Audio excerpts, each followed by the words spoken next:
എല്ലാവർക്കും നമസ്കാരം. അജിത സുരേഷാണ്. നമ്മൾ കുറച്ച് നാൾ മുന്നേ കോട്ടയം കുറവലങ്ങാട് നിന്ന് പപ്പീസിനെ റെസ്ക്യൂ ചെയ്തിട്ടുണ്ടായിരുന്നു. പുഴു പിടിച്ച് വളരെ മോശം സ്റ്റേജിലാണ് നമ്മൾ റെസ്ക്യൂ ചെയ്തത്. അതിലൊരാളാണിത്. 3 പേരും പെൺകുഞ്ഞുങ്ങളാണ്. നമ്മളിവരുടെ അഡോപ്ഷനായിട്ട് പോസ്റ്റിട്ടുണ്ട്. നിലവിൽ ആരും വന്നിട്ടില്ല. അപ്പോൾ ഈ കുഞ്ഞുങ്ങൾ ഇതൊക്കെ നല്ല ക്യൂട്ട് പെൺകുഞ്ഞുങ്ങളാണ്. 3 പേരും പെൺപിള്ളേരാണ്. 2 ഓഫ് വൈറ്റും ഒരു ബ്രൗൺ ആൻഡ് ബ്ലാക്ക് ഷെയ്ഡ്. അപ്പോൾ നമ്മളിവരെ അഡോപ്ഷന് കൊടുക്കാൻ ആഗ്രഹിക്കുന്നു. കഴിഞ്ഞ ദിവസം അഡോപ്ഷൻ പോസ്റ്റ് ഇട്ടിട്ടുണ്ടായിരുന്നു, പക്ഷേ ആരും വന്നിട്ടില്ല. 3 പെൺകുഞ്ഞുങ്ങളാണ്.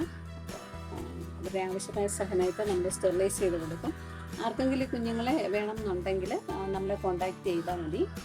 കോട്ടയം ജില്ലയിലാണെങ്കിൽ ട്രാൻസ്പോർട്ടേഷൻ ഉണ്ട്, നമ്മൾ കൊണ്ട് തരുന്നതായിരിക്കും. അല്ലാത്ത മറ്റ് ജില്ലകളിലേക്കാണെങ്കിൽ നമുക്ക് ബുദ്ധിമുട്ടാണ്.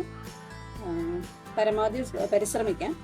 രണ്ടാമത്തെ ആളിതാണ്, ഓഫ് വൈറ്റ് കളറ്. ഇവരുടെ എല്ലാവരും പ്രത്യേകത എന്ന് പറഞ്ഞാൽ ഇവർക്ക് കാല് വളരെ കുറുകിയ ടൈപ്പാണ്. അധികം പൊക്കം വെക്കില്ല. നല്ല പപ്പീസാണ്. അപ്പം അടുത്ത ആളെയും കൂടെ കാണിക്കാം. മൂന്നാമത്തെ ആളാണ്. മൂന്നാമത്തെ ആൾ ഒരു ഡാഷിൻ്റെ ക്രോസ് ടൈപ്പാണിത്. 3 പെൺകുഞ്ഞുങ്ങളെ ആവശ്യമുള്ളവർ ഞങ്ങളെ കോൺടാക്ട് ചെയ്യും. അപ്പോൾ എല്ലാവർക്കും താങ്ക് യു.